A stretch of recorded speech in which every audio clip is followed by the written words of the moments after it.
It gives me a great pleasure to address this distinguished gathering of academic leaders, policymakers, and stakeholders in our tertiary education subsector.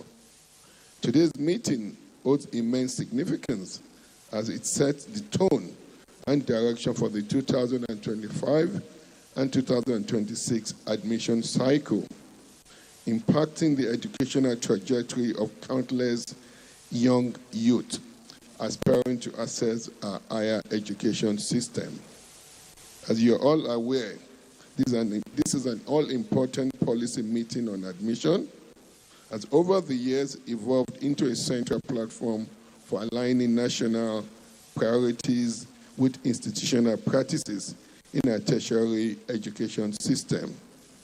It is the largest single education policy assembly that brings together heads of tertiary institutions, vice chancellors, rectors, and provosts, regulatory bodies, National University Commission, National Board for Technical Education, and National Commission for Colleges of Education, and other key actors in a shared commitment to strengthen transparency, equality, and quality in admission.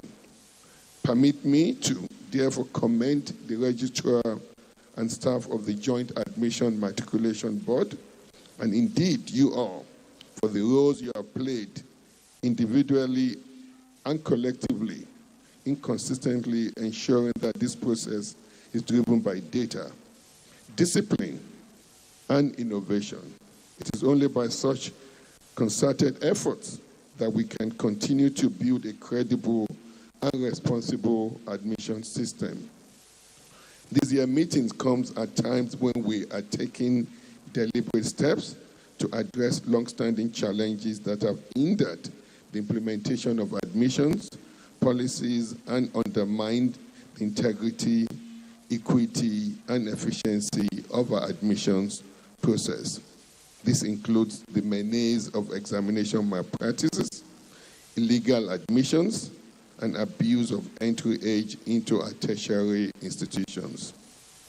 It is therefore a duty not only to ensure that this decision-making process is transparent, fair, credible, and objective, but also to enforce implementation so as to avoid circumstances where deserving candidates are denied the opportunity to pursue their educational dreams and aspirations. Distinguished ladies and gentlemen, let me reaffirm that as with previous admission exercises, the approved guidelines for admissions, as well as approved previous admission exercise, the approved guidelines for admissions as approved and circulated, all institutions are expected to strictly comply with them, as well as those set by regulatory bodies, NUC, MBT, and NCCE, and relevant professional bodies, particularly in relation to the approved quotas, ratios, and other specifications designed to enhance quality, ensure accountability, and promote equity. I've been briefed on various initiatives introduced by JAMB to improve its operations and modernize the admission processes.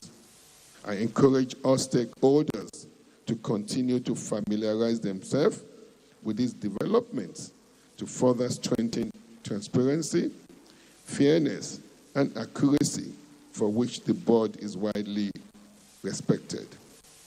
As you are aware, the responsibility for initiating the admissions of candidates lie with the Senate or the respective academic boards of each institution. However, JAMB, as a legally mandated regulatory body, oversees and regulates the process to ensure fairness and equity.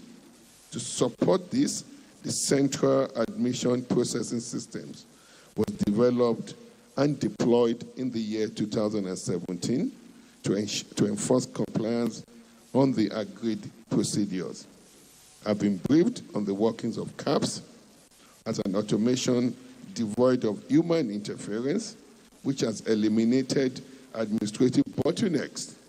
As usual, JAMB has always issued specific advisories to guide the process. Flexibility to address peculiarities and the unique features of institution can also be allowed, provided such allowances comply with the guidelines. Therefore, let me state emphatically and unequivocally, any admission conducted outside CAPS, regardless of its intentions, is illegal. Any admission conducted outside CAP is illegal. Both institutions and the candidates involved in such practices will be held accountable. Sanctions may include the withdrawal of the institutional license, as well as the removal or with prosecution of culpable officers of governing council or governing council's members. I urge vice chancellors, rectors, provosts, governing councils, and senate of institutions to step up the oversight functions to prevent unauthorized practices. The ministry, in collaboration with JAMB, will monitor compliance closely and take necessary actions. The integration of our national identification number into JAMB registration process has come to stay.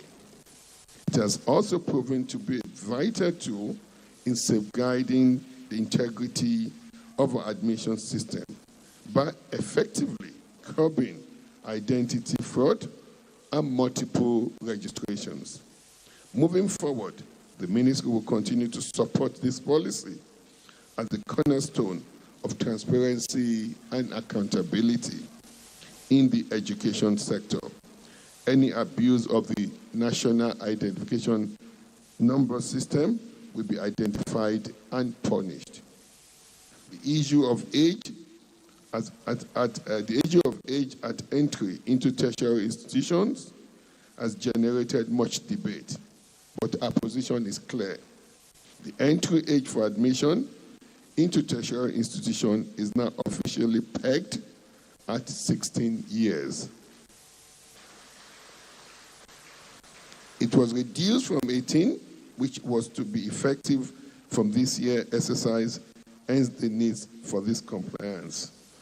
This policy decision reflects a balance between cognitive maturity and academic preparedness.